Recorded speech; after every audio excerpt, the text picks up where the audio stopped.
देखो यार, आपने पढ़ाई कर ली, आपने सिलेबस कंप्लीट कर लिया, बहुत बढ़िया बात है। अब अगर आपने उस चीज को अच्छे से प्रेजेंट नहीं करा तो नंबर नहीं मिलेंगे। आपके दिमाग में क्या क्या चीजें, उससे फर्क नहीं पड़ता। आप पेपर पे क्या लिख के आ रहे हो, किस तरह से प्रेजेंट करके आ रहे हो, उससे मैटर करेगा कि आपके 100/100 आएंगे या नहीं आएंगे। तो वो सारी प्रेजेंटेशन की स्ट्रेटजी, वो प्रेजेंटेशन की टिप्स, वो टाइम मैनेजमेंट कैसे करना है, उसके बारे में क्या सोचना है, कैसे आपको सिली मिस्टेक्स, कैलकुलेशन एरर से बचना है, क्या क्या चीजें हैं जो कि आखिरी के टाइम पे आपको ध्यान में रखनी है, वो सारी चीजें यहां पे मैं आपको बताने आया हूं। ज्यादा टाइम आपको नहीं लूंगा, ज्यादा टाइम आपको वेस्ट करूंगा। आप इसको 2x पे देख लेना, और जैसे ही आपका बोर्ड का एग्जाम शुरू होने वाला हो उससे पहले एक बार और जरूर देख के चले जाना, चीजें एक बार ब्रश अप हो जाएंगी। देखो मेरी जान, बोर्ड का पहला एग्जाम है तुम्हारा, ये मैथ्स का पहला एग्जाम है, ठीक है, जीवन के पहला बोर्ड का एग्जाम है।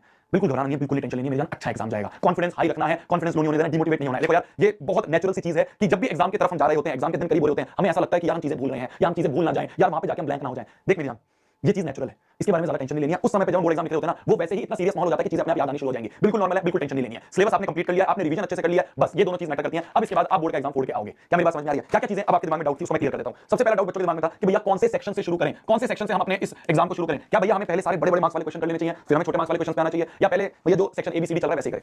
दो ऑप्शन होते हैं, या तो है कि हाईएस्ट मार्क्स से लोएस्ट मार्क्स वाले की तरफ जाएं कि भाई section E, B, E, D, C इस तरह से जाएं, या तो भैया ये ऑप्शन होता है, या फिर भैया जो पेपर का पैटर्न है A से लेके B से लेके C से लेके D इस तरह से चले। देखो मेरी जान, मैं आपको दो चीजें सजेस्ट करूंगा। अगर अभी आपके बोर्ड के जिस दिन आप वीडियो देख रहे हो, अगर आपके 1 या 2 दिन या 3 दिन बचे हैं, तो मैं ये कहूंगा एटलीस्ट 3 सैंपल पेपर लगाओ। क्या बोलूंगा मैं, सुनना मेरे ध्यान से। आपने शायद सैंपल पेपर ले रखे हो, नहीं ले रखे हो, आप जाके ले सकते हो। आजकल तो मैंने देखा उस वालों के कंबाइन सैंपल पेपर भी आते हैं। आप एक बुक ले लो, अगर आपने नहीं लिया, उसी में सारे सब्जेक्ट्स हो जाएंगे। लिंक वगैरह मैं नीचे डिस्क्रिप्शन में दे दूंगा। तो आपको क्या करना है, सैंपल पेपर उठाना है। अगर आपके पास भी 2-3 दिन बचे नहीं बचे हैं, आप एंड मोमेंट पे वीडियो देख रहे हो तो भी बताऊंगा। अगर आपके पास 2-3 दिन बचे तो क्या करो ना, एटलीस्ट 3 सैंपल क्वेश्चन पेपर लगाओ।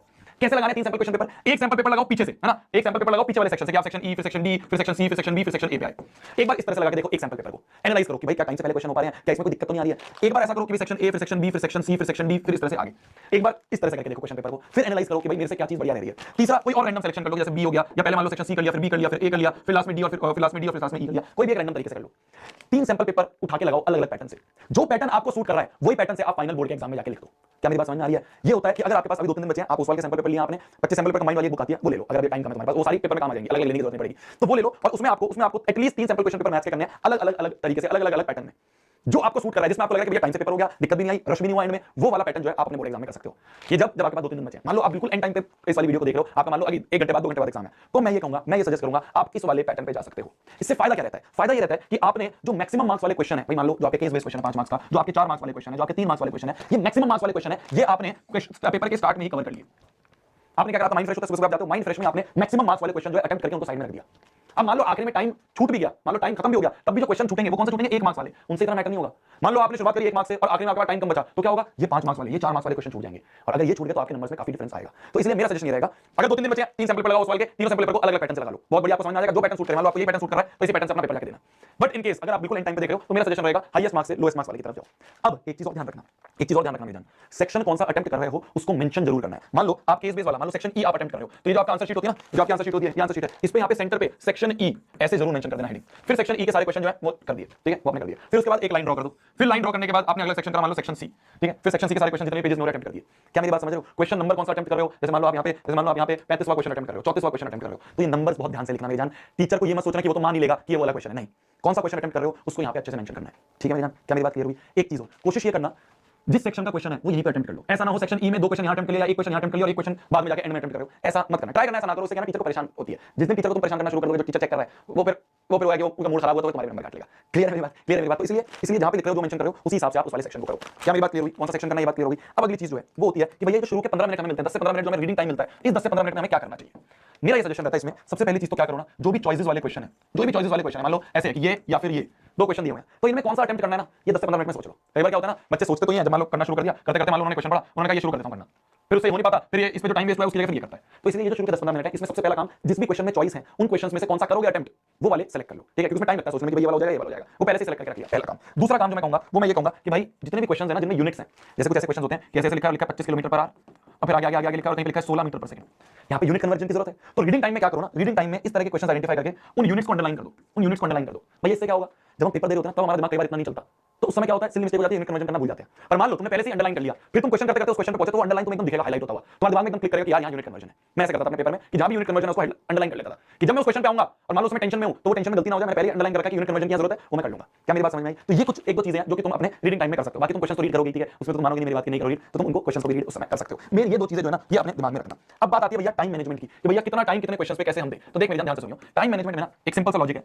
आपका 80 मार्क्स का पेपर है, ठीक है, आपका 80 मार्क्स का पेपर है, और 80 मार्क्स के पेपर में आपको 180 मिनट, 3 घंटे मिलते हैं, मतलब 180 मिनट, मैं कहूंगा 180 नहीं 170 मानो, 10 मिनट हमने पहले ही लास्ट की रिवीजन के लिए अलग निकाल दिए, तो आपके पास 80 मार्क्स के लिए 170 मिनट है, अप्रोक्सीमेटली 1 मार्क्स के लिए आपके पास अप्रोक्सीमेटली 2 मिनट है। 1 मार्क्स के क्वेश्चन के लिए आपके पास 2 मिनट है अप्रोक्सीमेटली, मोटे मोटे। अब क्या करेंगे भैया, बार बार देखते रहेंगे 2 मिनट हो गए, नहीं नहीं, ऐसे सोच लो कि मान लो जब भी 1 मार्क्स का क्वेश्चन आएगा तो उसके लिए 2 मिनट है आपके पास, ठीक है। फिर उसके बाद मान लो 2 मार्क्स का क्वेश्चन है तो 2 मार्क्स के क्वेश्चन में आप 4 मिनट से ज्यादा नहीं दोगे। 3 मार्क्स का क्वेश्चन है तो आप उसमें 1 मार्क्स के 2 मिनट, 3 मार्क्स के 3 6 मिनट होंगे आपके पास। 4 मार्क्स का क्वेश्चन है तो 8 मिनट से ज्यादा उस क्वेश्चन पे नहीं दोगे। 5 मार्क्स का क्वेश्चन है तो 10 मिनट से ज्यादा उस क्वेश्चन पे नहीं दोगे। ये चीज को ध्यान में रखना।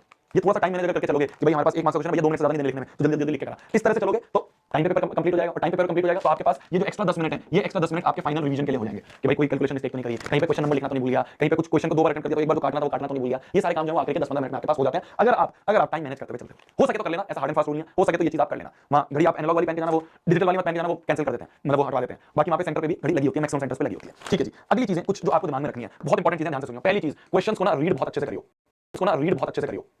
मैराथन के दौरान भी तुमने बहुत सिली मिस्टेक करी है, तुम क्वेश्चन अच्छे से रीड नहीं करते थे, तुम क्वेश्चन को अच्छे से पढ़ते नहीं थे, क्वेश्चन ने पूछा क्या है, तो क्वेश्चन को अच्छे से रीड करो, पूरा पेज पलट के देखो, कहीं उसका दूसरा पार्ट नहीं ऑटो लिखा है, ध्यान से रीड करना है मेरे जान। असम्पशन नहीं लगानी कि भैया मेरे को तो लगा था ये पूछा है पर मैंने ये लिख दिया।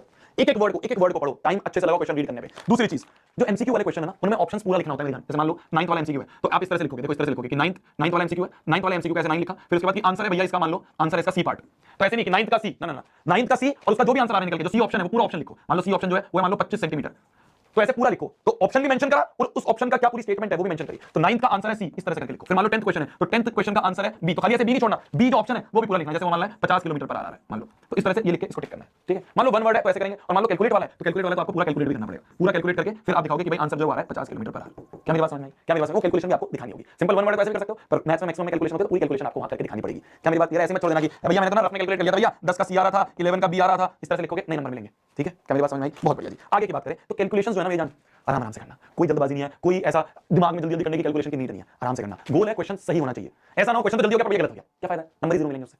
आराम से स्लोली हौले हौले बच्चों की तरह कैलकुलेशन करो। कोई आसपास वाला तेरा पेपर देख के तेरे को जज नहीं कर रहा है कि भाई ये तो ना पता है कि ये ना ऐसे कैलकुलेशन कर रहा था 17 × 3 7 3 21 3 1 3 4 5 नहीं आता तो कर लो ना कैलकुलेशन। ईगो पे क्यों ले रहे हो? ईगो वाला गेम नहीं है, गेम है कौन सबसे ज्यादा क्वेश्चन सही करके जाता है, कौन 100/100 लाने के लिए छोटी छोटी कैलकुलेशन भी साइड में कर रहा है जिससे कि कोई भी सिली मिस्टेक हमारी ना हो। क्या मेरी बात क्लियर हुई? हाँ, अब इसके बाद मान लो कोई क्वेश्चन है, मान लो तुम्हारा 11वां नंबर क्वेश्चन है, तुमने सॉल्व करा और तुम्हें लगा तो गलत हो गया। तो गलत होने पे ऐसा नहीं है कि लिया उसको ऐसे पूरा गंदा कर रहे हो पेपर को, नहीं सिंपली क्या करना है, बस एक ऐसे कट लगा देना, बस एक नहीं 2 लगा। तुम्हें लग रहा है मैक्सिमम भैया नहीं यार एक से मन नहीं भरा दो, ये गंदी खिचड़ी नहीं बनानी है। पेपर को जितना नीट एंड क्लीन रखोगे, टीचर को जितना खुश कर दोगे पेपर में, उतने खुशी खुशी तुम्हें नंबर दिया होगा।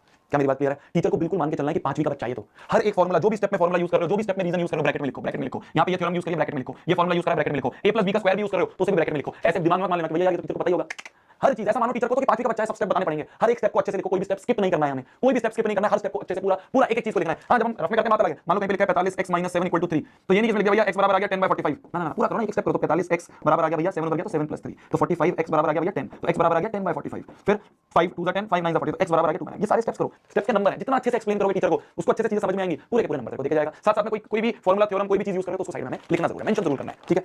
क्वेश्चन खत्म होने के बाद जैसे कोई क्वेश्चन खत्म हो रहा है कोशिश करो क्वेश्चन खत्म होने के बाद पेंसिल लेके जाना और पेंसिल से एक क्वेश्चन खत्म होने के बाद एक लाइन लगा देना, फिर अगला क्वेश्चन खत्म होने के बाद एक लाइन लगा देना, ठीक है। इससे क्या पूरा नीट एंड क्लीन लगता है। हाँ, लास्ट वाला जो पेज है मेरी जान, लास्ट वाले पेज को तुम रफ पेज की तरह ट्रीट करो। तो लास्ट वाला पेज है ना, लास्ट वाला पेज है, उस लास्ट वाले पेज पे क्या करना, जाते ही जो आंसर शीट है उस आंसर शीट पे ऐसे पीछे रफ लिख देना और रफ लिख के काटा मार देना, खाली पेज पे काटा मार देना, जिससे अगर एंड में काटा मारना भूल गए तो दिक्कत ना हो। अब जितनी भी रफ कैलकुलेशन है छोटी मोटी, या मान लो तुम्हें ट्रिग्नोमेट्री की टेबल बनानी है, sin 30 45 16 90 ये बनानी है आपको, 0 30 45 ये टेबल बनानी है, तो ये सारी चीजें जो है ना पीछे रफ कॉपी में मतलब रफ वाली शीट में बना लो और उसको पहले रफ लिख के काटा बना देना कि भाई ये तो मैं अपने रफ के लिए यूज कर रहा था। क्वेश्चन पेपर पे कुछ मत करना, क्या है ना आजकल टीचर्स को लगता है क्वेश्चन पेपर पे लिखने में चीटिंग होती है कि क्वेश्चन पेपर एक्सचेंज कर दिया चीटिंग हो रही है, तो इसलिए क्वेश्चन पेपर पे कुछ मत लिखना मेरी जान। या तो ये रफ पेज है या फिर हर एक आंसर शीट पे जो आपका इस वाली साइड होती है उसको रफ में यूज कर सकते हो, इस तरह लाइन बना के अपनी रफ में यूज कर सकते हो। ये चीज करना, क्वेश्चन पेपर में कुछ मत करना, ठीक है। हाँ, अगली चीज आ जाए हमारी ब्रैकेट में रीजन वगैरह हो गया। हाँ, जैसे ही आपका पेपर खत्म हो जाए, चुपचाप से पेपर आपका सबमिट करके और बाहर निकल के घर आ जाना है। डिस्कशन वगैरह में मत लगना, अपना दिमाग नहीं खराब करना है। जो हो गया अपनी तरफ से बेस्ट दिया, अपनी तरफ से जितनी मेहनत हो सकती थी उतनी मेहनत करके बेस्ट दिया। जो नंबर आएंगे वो स्वीकार करेंगे।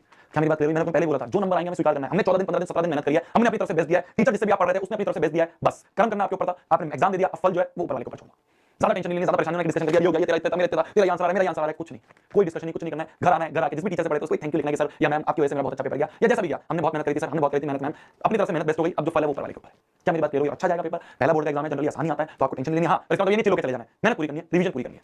क्या मेरी बात क्लियर हुई है? सुबह 4 बजे रिवीजन करेंगे अपने मिशन जीत वाले चैनल पे, वहां पे हम एक बार और ब्रश अप सारे फॉर्मूले वगैरह हम देख के चले जाएंगे। क्या मेरी बात क्लियर हुई? टेंशन नहीं लेनी है मेरी जान, अच्छा जाएगा एग्जाम, अच्छा जाएगा, ठीक है। अच्छे पॉजिटिव एनर्जी के साथ जाना है ना। आराम से अपने सुबह उठ के वॉक वगैरह कर लेना, थोड़ी सी है ना, नॉर्मल टहल लेना, थोड़ी इनहेल कर लेना अपने, है ना, पानी वानी, ये सारी चीजें जो है, एडमिट कार्ड हो गया आपका, मान लो आपकी घड़ी है या आपका जो बोर्ड होता है एग्जाम बोर्ड हो गया, 2-3 पेन हो गए, पेंसिल हो गई, इरेजर हो गया, ये सारे आपके जो बैग है रात को बना लेना। सुबह हड़बड़ी मत करना। सुबह हड़बड़ी से क्या होता है कि भाई कुछ चीजें भूल जाते हैं, मान लो आप एडमिट कार्ड भूल गया, कुछ चीज हो गई, दिक्कत आ जाएगी, पहला बोर्ड का एग्जाम है हमारा, तो इसलिए सब चीज को रात में बैग में लगा के आपने सुना है, ठीक है।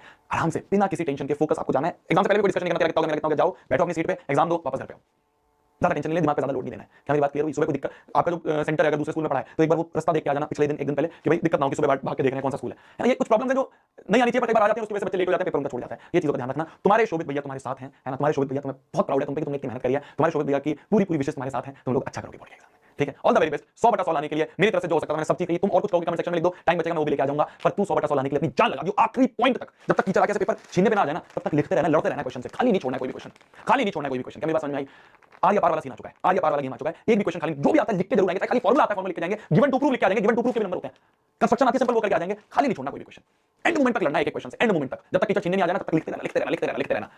तो अच्छा करेगा, तो अच्छा करेगी मेरी जान, तुमने मेहनत करी, अच्छा करेगी। All the very best. मिलते हैं बोर्ड एग्जाम के बाद। ऑल द वेरी बेस्ट आपके मैथ्स के एग्जाम के लिए, ऑल द वेरी बेस्ट आपके जीवन के पहले बोर्ड के एग्जाम के लिए। आई होप आप सब चीज अच्छी करें, एंड ऊपर वाला सरस्वती माता जी आपका एग्जाम अच्छा करें। जिन भी आप भगवान को मानते हैं उनका एक बार आशीर्वाद लेके जाएं, बड़ों का आशीर्वाद लेके जाएं, है ना, उन्हीं की वजह से यार हर चीज हमारी अच्छी जाएगी। बहुत बढ़िया जाएगा। All the very best. मिलते हैं।